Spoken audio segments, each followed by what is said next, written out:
Letter. Water. Let's do some water. Letter. It's like 2 in the morning. I'm a night owl. Okay.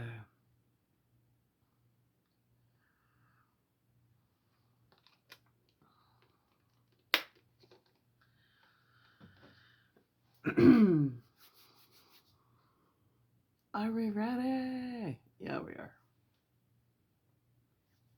Okay. And there goes the cat.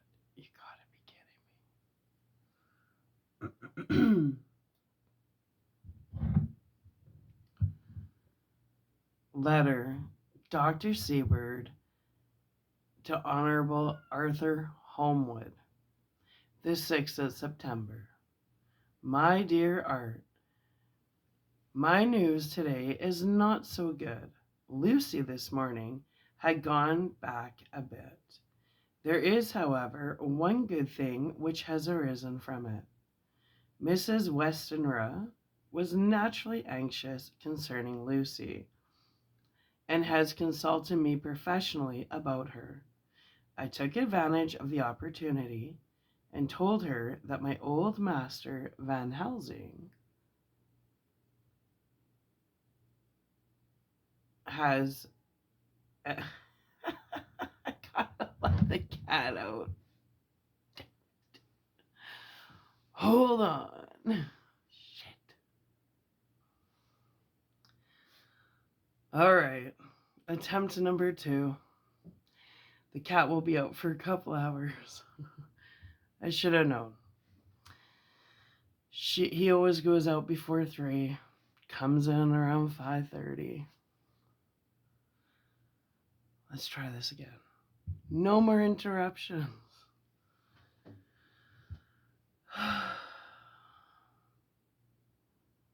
Let's do this. All right.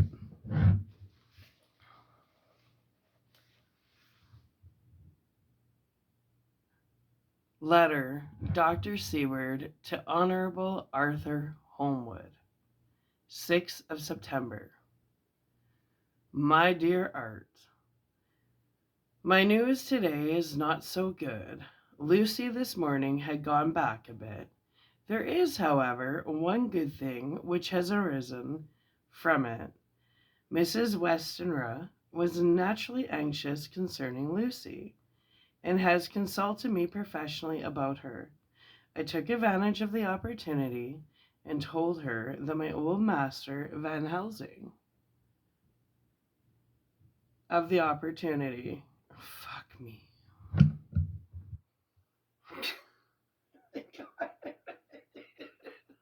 Something's picking on me. Take 3. Okay.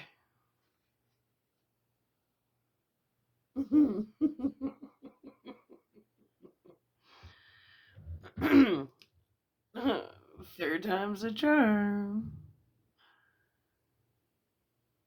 Letter, Dr. Steward to the Honorable Arthur Holmwood, the 6th of September. My dear Art, my news today is not so good. Lucy this morning had gone back a bit. There is, however, one good thing which has arisen from it. Mrs. Westenra was naturally anxious concerning Lucy, and has consulted me professionally about her.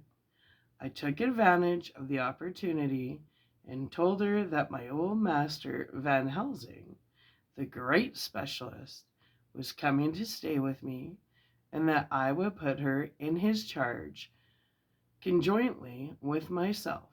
So now we can come and go without alarming her unduly. For a shock to her would mean sudden death, and this, in Lucy's weak condition, might be disastrous to her. We are hedged in with difficulties, all of us. My poor old fellow, but please God, we shall come through them all right.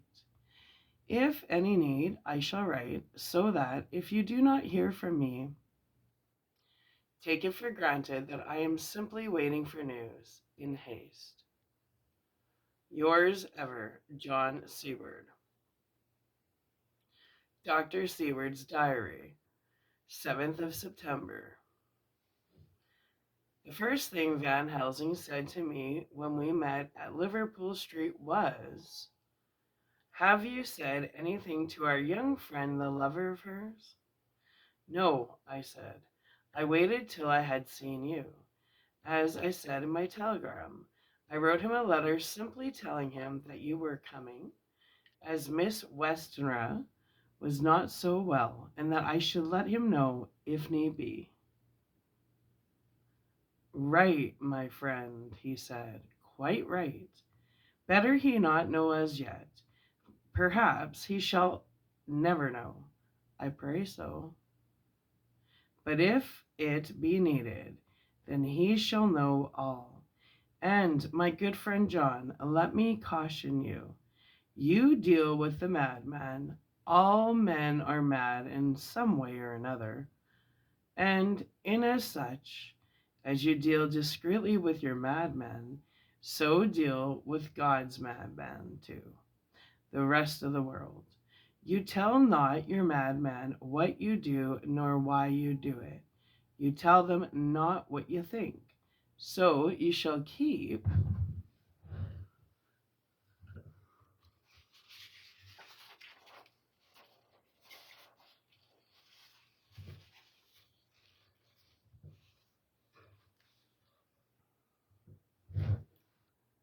knowledge in its place, where it may rest, where it may gather its kind around it and breed.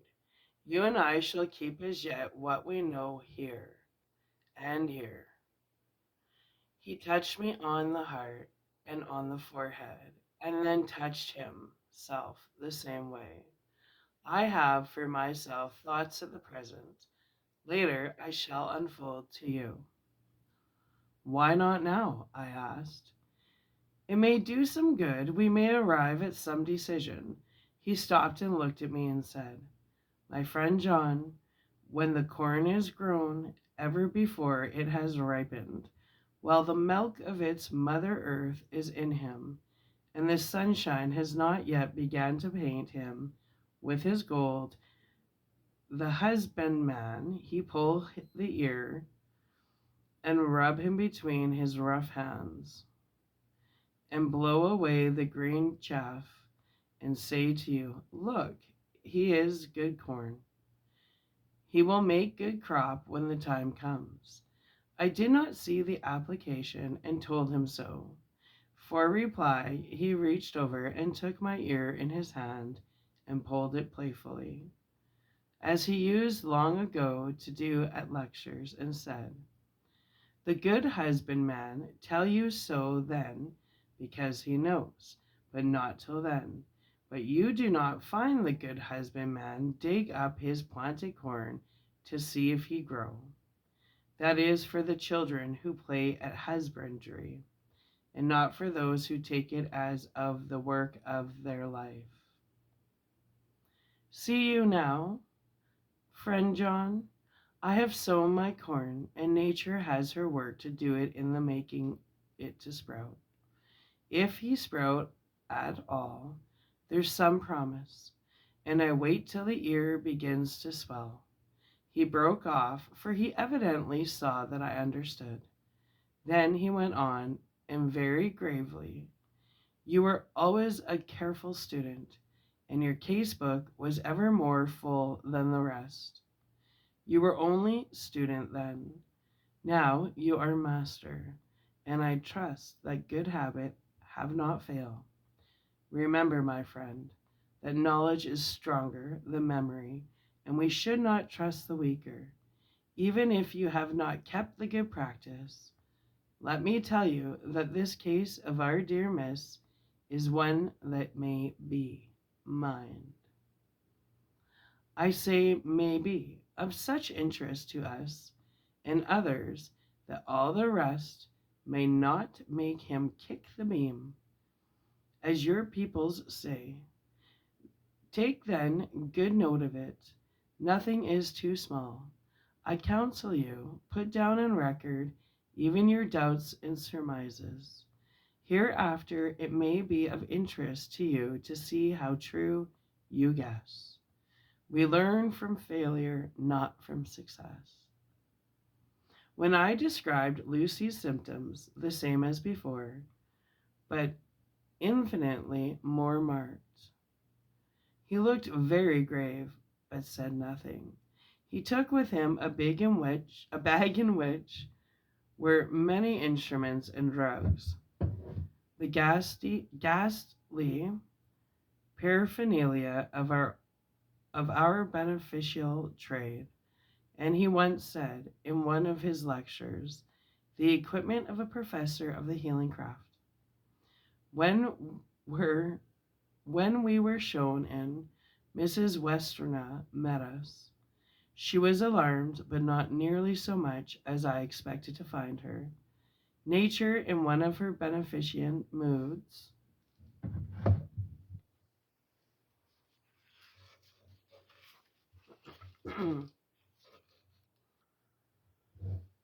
has ordained that even death has some antidote to its own terrors. Here, in a case where any shock may prove fatal, matters are so ordered that, from some cause or the other, the thing's not personal. Even the terrible change in her daughter, to whom she is so attached, do not seem to reach her.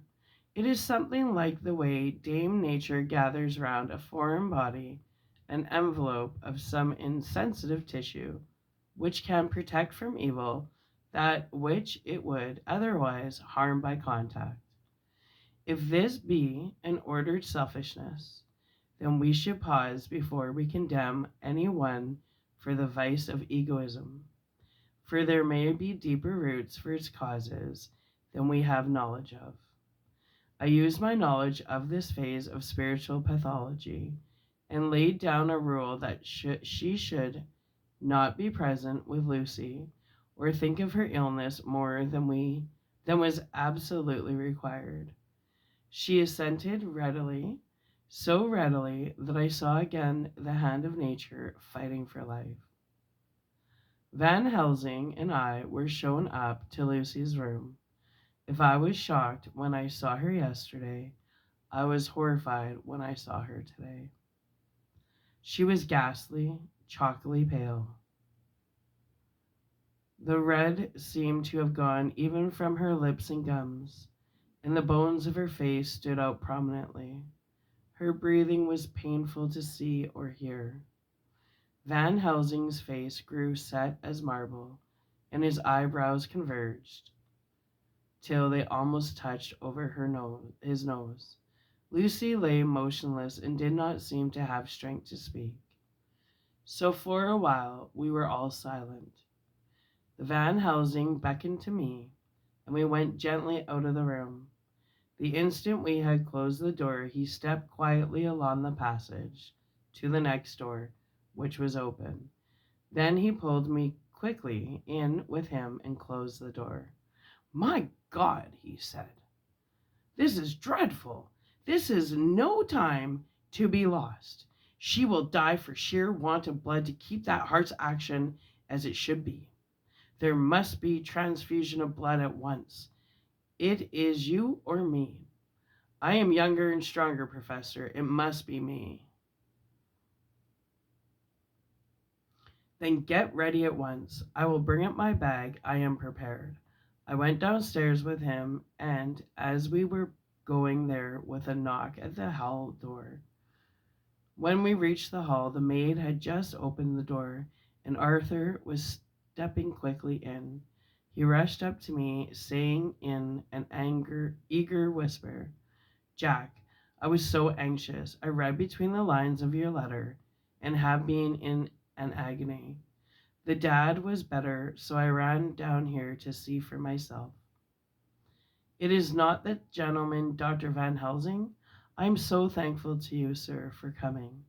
When first the professor's eye had lit upon him. He had been angry at any interruption at such a time. But now, as he took in his stalwart proportions and recognized the strong young manhood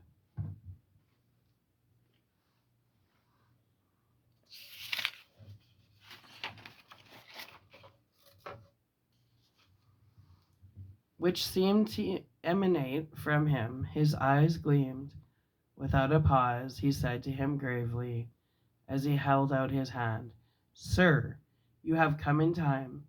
You are the lover of our dear miss. She is bad, very, very bad." "Nay, my child, do not go like that." For he suddenly grew pale and sat down in a chair, almost fainting. "You are to help her. You can do more than any that live, and your courage is your best help." "What can I do?" asked Arthur hoarsely. "Tell me, and I shall do it. My life is hers, and I would give the last drop of blood in my body for her." The professor had a strongly humorous side, and I could, from old knowledge, detect a trace of his origin in his answer. "My young sir, I do not ask so much as that. Not that last. What shall I do?" There was fire in his eyes, and his open nostrils quivered with intent. Van Helsing slapped him on the shoulder. "Come," he said. "You are a man, and it is a man we want. You are better than me, better than my friend John." Arthur looked bewildered, and the professor went on by explaining in a kindly way. "Young miss is bad, very bad. She wants blood, and blood she must have or die. My friend John and I have consulted, and we are about to perform what we call transfusion of blood, to transfer from full veins of one to the empty veins which pine for him. John was to give his blood as he is the more young and strong than me." Here Arthur took my hand and swung it hard in silence. "But now you are here, you are more good than us, old or young, who toil much in the world of thought. Our nerves are not so calm and our blood not so bright than yours." Arthur turned to him and said, "If you only knew how gladly I would die for her, you would understand." He stopped with a sort of choke in his voice. "Good boy," said Van Helsing. "In the not so far off, you will be happy that you have done all for her you love. Come now and be silent. You shall kiss her once before it is done, but then you must go, and you must leave at my sign. Say no word to Madame. You know how it is with her. There must be no shock. Any knowledge of this would be one. Come." We all went up to Lucy's room. Arthur, by direction, remained outside. Lucy turned her head and looked at us, but she said nothing. She was not asleep, but she was simply too weak to make the effort. Her eyes spoke to us. That was all. Van Helsing took some things from his bag and laid them on a little table out of sight. Then he mixed a narcotic and, coming over to the bed, said cheerily, "Now, little miss, here is your medicine. Drink it off like a good child." Like a good child.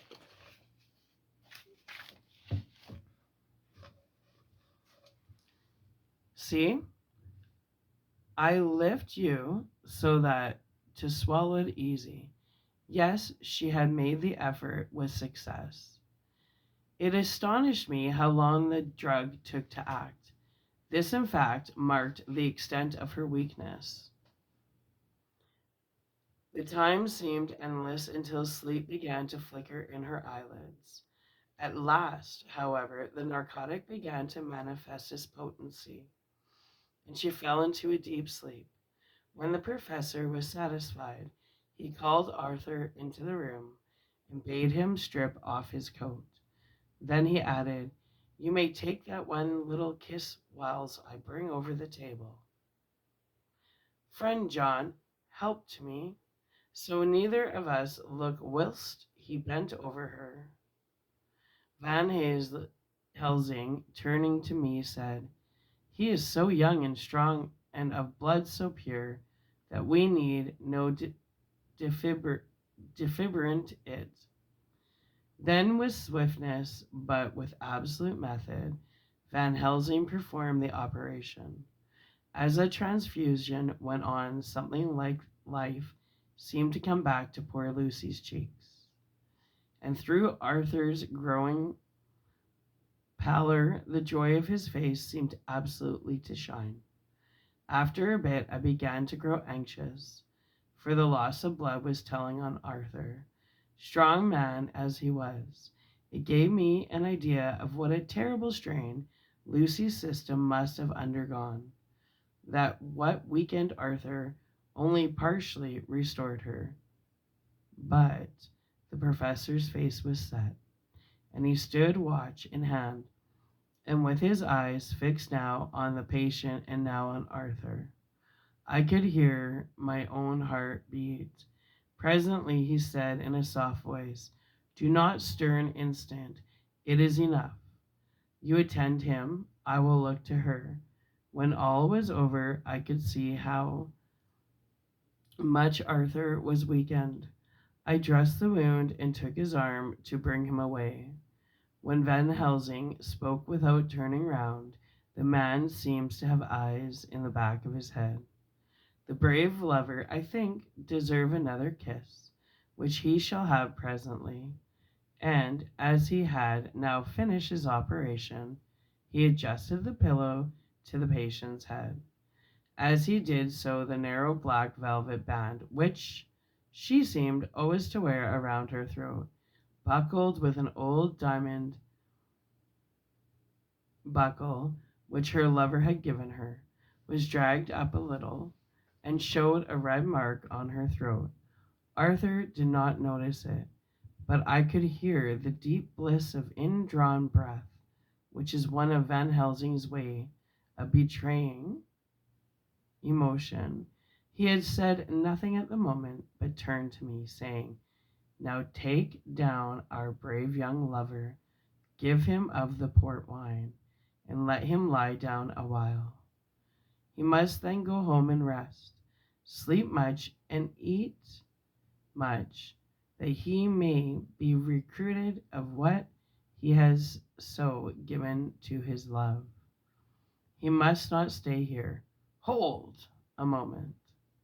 I may take it, sir, that you are anxious of results. Then bring it with you that in all ways the operation is successful. You have saved her life this time, and you can go home and rest easy."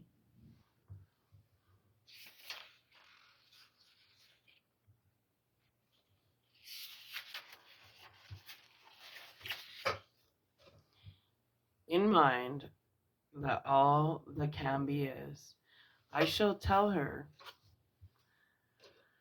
all when she is well. She shall love you none the less for what you have done. Goodbye.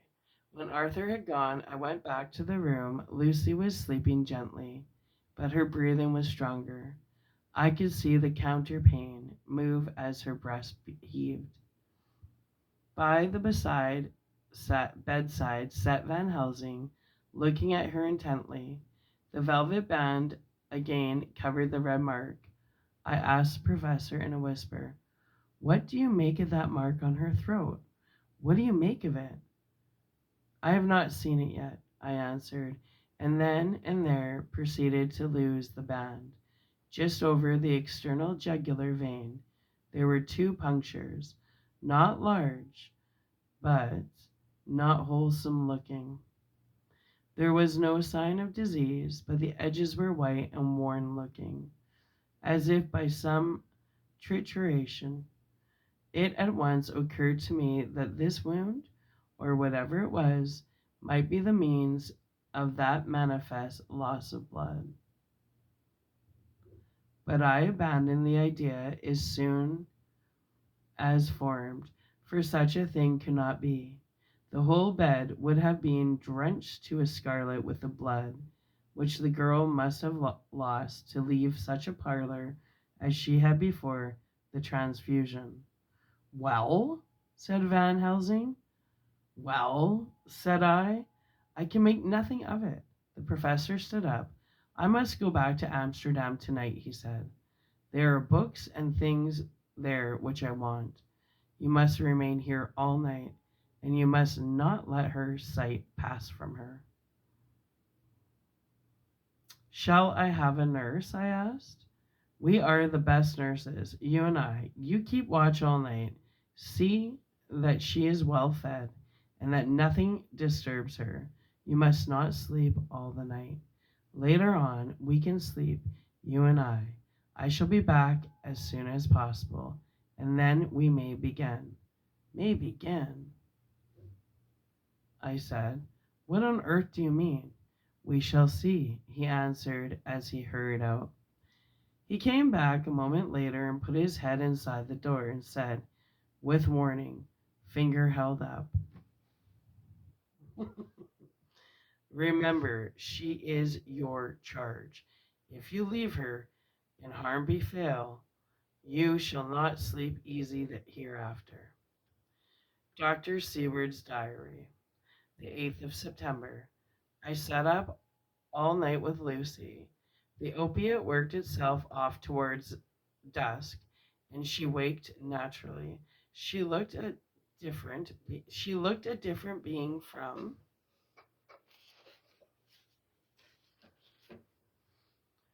what she had been before the operation. Her spirits even were good, and she was full of a happy vivacity.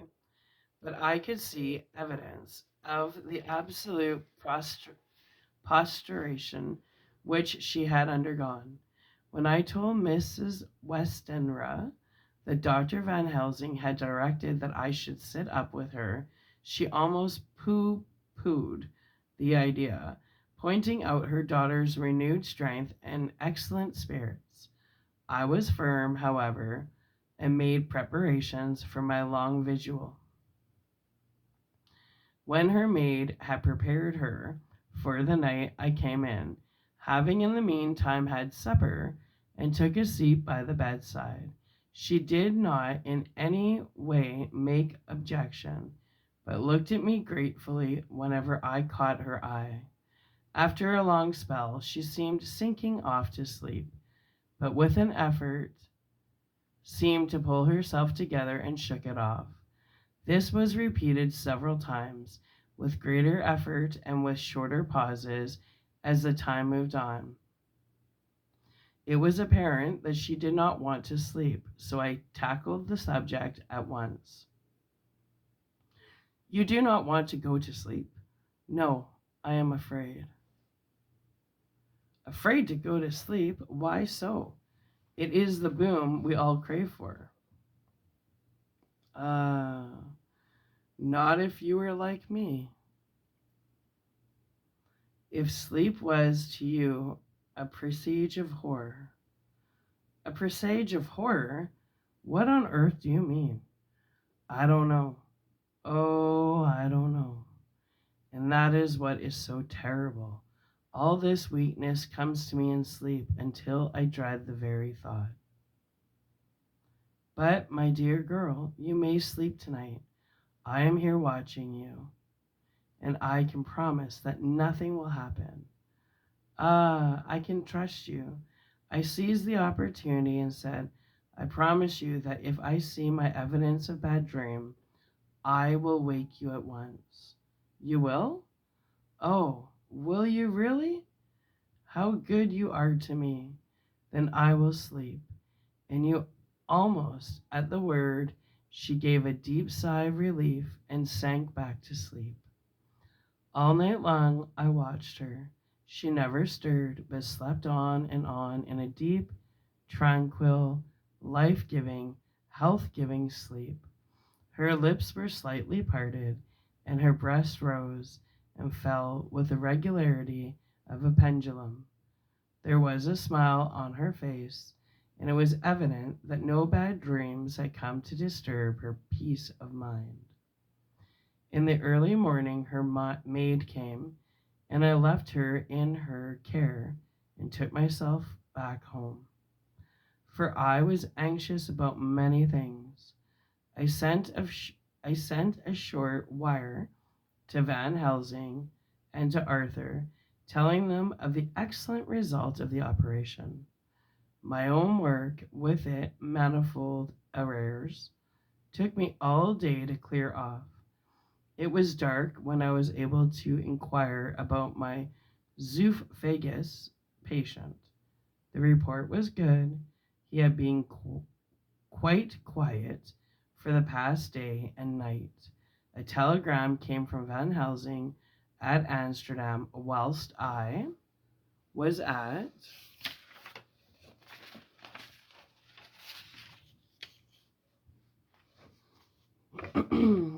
dinner, suggesting I should be at Hillingham tonight, and it might be well to be at hand, and stating that he was leaving by the night mail and would join me early in the morning, the 9th of September. I was pretty tired and worn out when I got to Hillingham. For 2 nights I had hardly had a wink of sleep, and my brain was beginning to feel that numbness which marks cerebral exhaustion. Lucy was up and in cheerful spirits. When she shook hands with me, she looked sharply in my face and said, "No sitting up tonight for you. You are worn out. I am quite well again, indeed. I am, and if there is to be my sitting up, it is I who will sit up with you." I would not argue the point, but went and had my supper. Lucy came with me, and enlivened by her charming presence, I made an excellent meal and had a couple of glasses of the more than excellent port. Then Lucy took me upstairs and showed me a room next to her own, where a cozy fire was burning. "Now," she said, "you must stay here. I shall leave this door open and my door too. You can lie on the sofa, for I know that nothing would induce any of you doctors to go to bed whilst there is a patient above the horizon. If I want anything, I shall call out, and you can come to me at once. I cannot be exquisite, for I was dog-tired, and could not have sat up had I tried." So on her renewing her promise to call me if she should want anything, I lay on the sofa and forgot all about everything.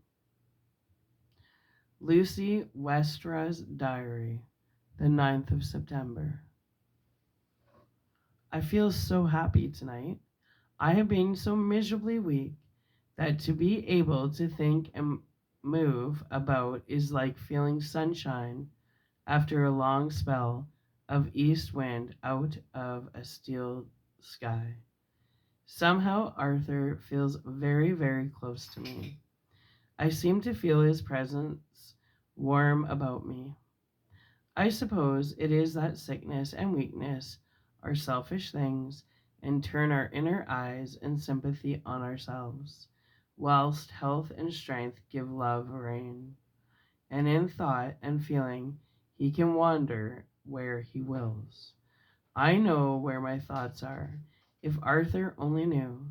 My dear, your ears must tingle as you sleep, as mine do waking. Oh, the blissful rest of last night. How I slept with that dear, good Dr. Steward watching me. And tonight I shall not fear to sleep, since he is close at hand and within call. That everybody for being so good to me. Thank God. Good night, Arthur.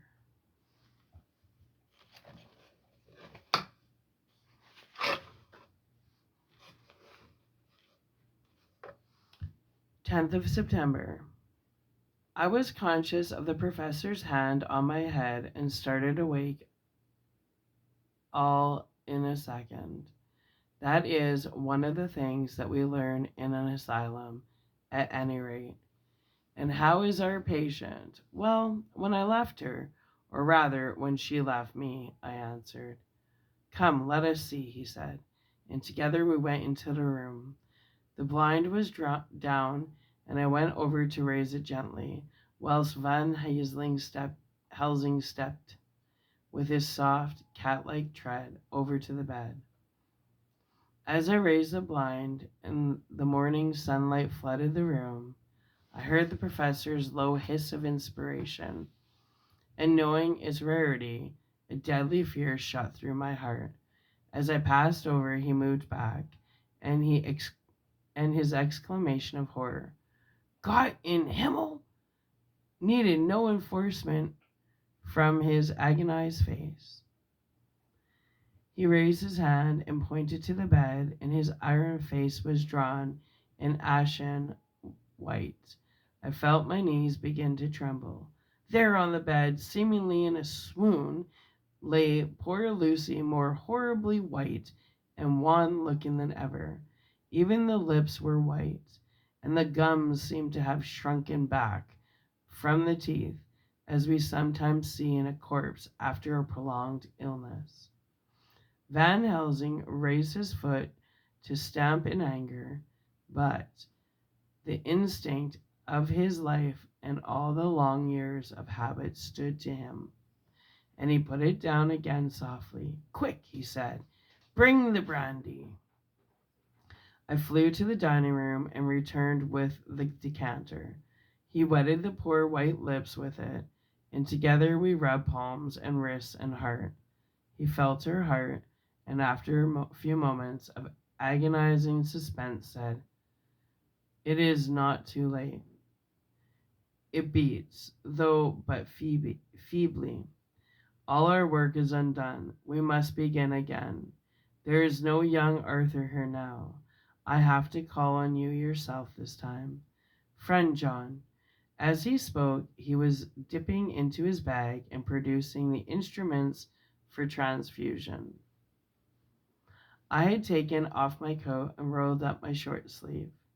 There was no possibility of an opiate just at present, and no need of one. And so, without a moment's delay, we began the operation. After a time, it did not seem a short time either, for the draining away of one's blood, no matter how willingly it be given, it is a terrible feeling. Van Helsing held up a warning finger. Do not stir, he said, but I fear that with growing strength she may awake, and that would make danger. Oh, so much danger. But I shall precaution take. I shall give hypodermic injection of morphine. He proceeded then, swiftly and deftly, to carry out his intent. The effect on Lucy was not bad, for the faint seemed to merge subtly into the narcotic sleep. It was with a feeling of personal pride that I could see a faint tinge of color steal back into the pallid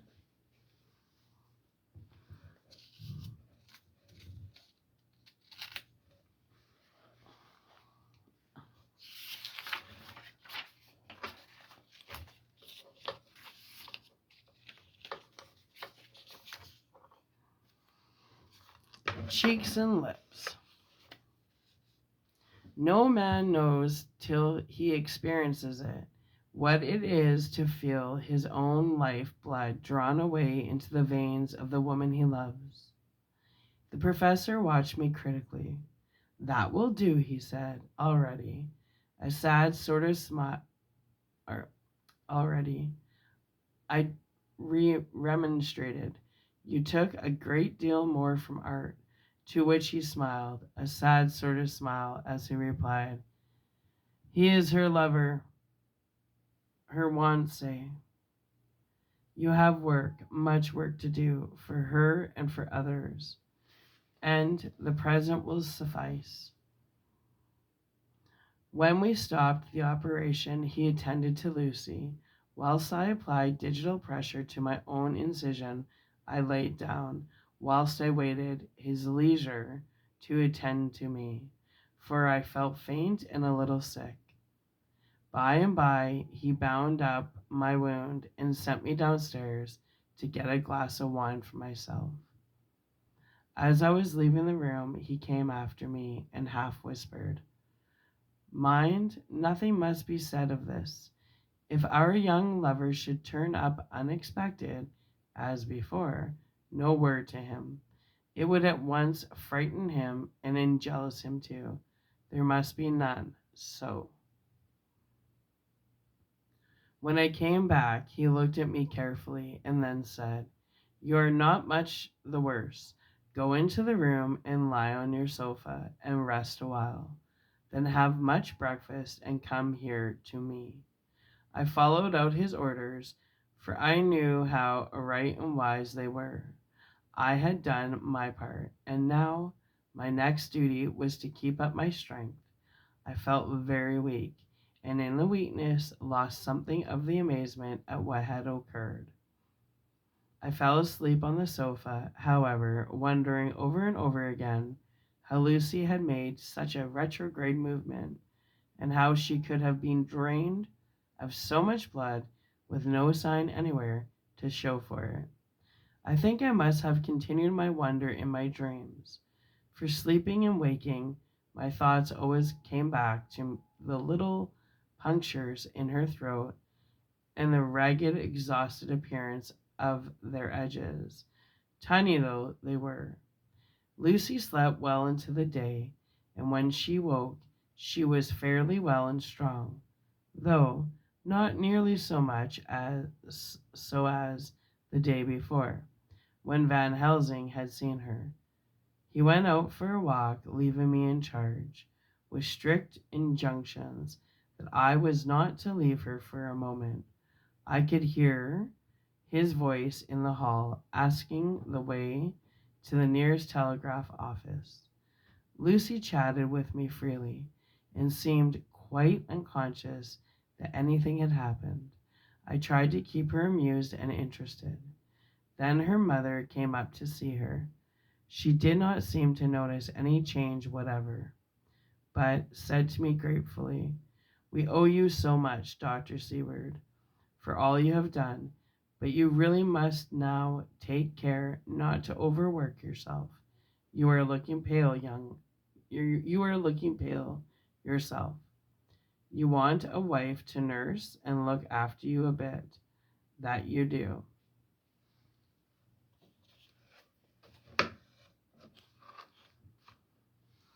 As she spoke, Lucy turned crimson, though it was only momentarily, for her poor wasted veins cannot stand for long such an unwonted drain to the head.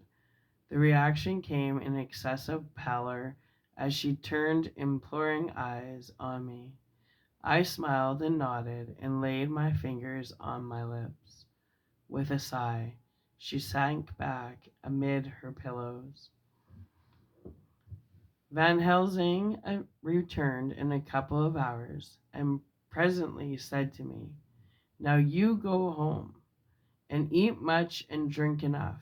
Make yourself strong. I stay here tonight, and I shall sit up with little miss myself. You and I must watch the case, and we must have none other to know. I have grave reasons." "No, do not ask them. Think what you will. Do not fear to think even the most non-probable. Good night." In the hall, two of the maids came to me and asked if they or either of them might not sit up with Miss Lucy. They implored me to let them, and when I said it was Dr. Van Helsing's wish that either he or I should sit up, they asked me quite piteously to intercede with the foreign gentleman. I was much touched by their kindness. Perhaps it is because I am weak at present, and perhaps it was on Lucy's account that their devotion was manifested, for over and over again have I seen similar instances of women's kindness. I got back here in time for a late dinner, went my rounds, all well, and sat this down whilst waiting for sleep. It is coming. 11th of September. This afternoon I went over the Hillingham, found Van Helsing in excellent spirits, and Lucy much better. Shortly after I had arrived, a big parcel from abroad came from the professor. He opened it with much impressment, assumed, of course, and showed a great bundle of white flowers. "These are for you, Miss Lucy," he said. "For me?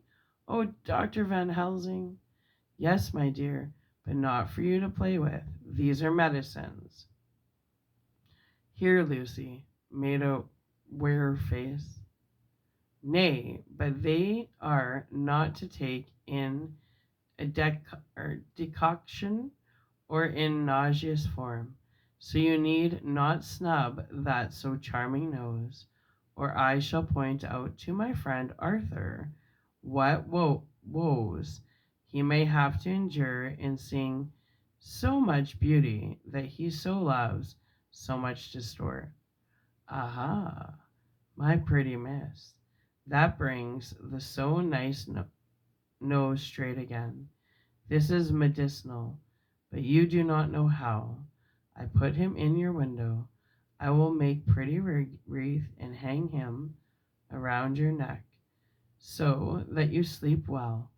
Oh yes, they like the lotus flower, and make your trouble forgotten. It smells so like the waters of Lethe, and of that fountain of youth that the conquistadors sought for in the Floridas, and find him all too late. Whilst he was speaking, Lucy had been examining the flowers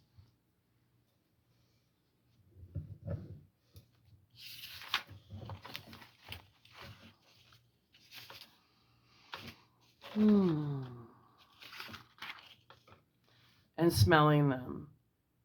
Now she threw them down, saying, with half laughter and half disgust, "Oh, Professor, I believe you are only putting up a joke on me. Why, these flowers are only common garlic." To my surprise, Van Helsing rose up and said with all sternness, his iron jaw set and his bushy eyebrows meeting, "No trifling with me. I never jest.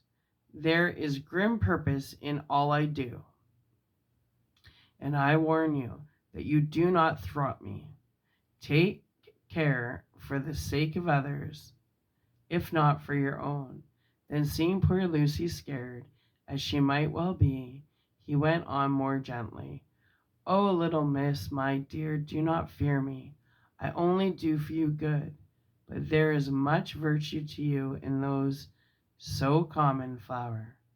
See, I place them myself in your room. I make myself the wreath that you are to wear. But hush, no telling to others that make so inquisitive questions.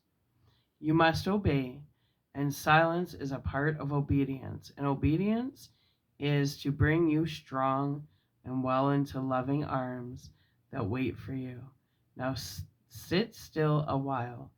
Come with me, friend John, and you shall help me deck the room with my garlic, which is all the way from Haarlem, where my friend Vanderpool raised herb in his glass houses all the year. I had to telegraph yesterday, or they would not have been here." We went into the room, taking the flowers with us. The professor's actions were certainly odd, and not to be found in any pharmacopoeia that I had ever heard of. First he fastened up the windows and latched them securely. Next, taking a handful of the flowers, he rubbed them all over the sashes. as though to ensure that every whiff of air that might get in would be laden with the garlic smell. Then, with the wisp, he rubbed all over the jamb of the door, above, below, and at each side, and round the fireplace in the same way.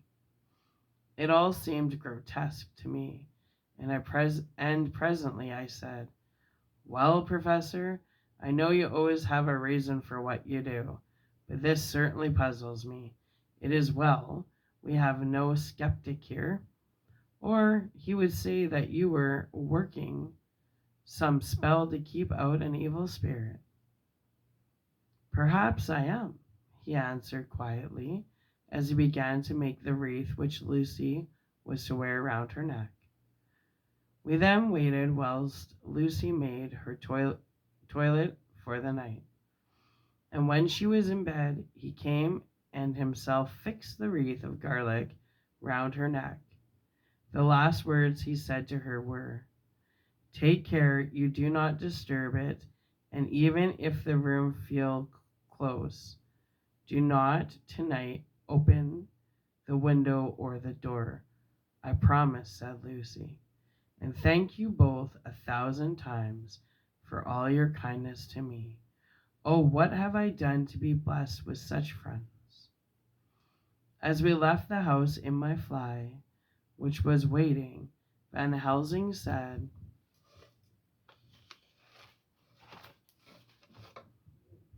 "Tonight I can sleep in peace, and sleep I want, 2 nights of travel, much reading in the day between, and much anxiety on the day to follow, and a night to sit up without a wink.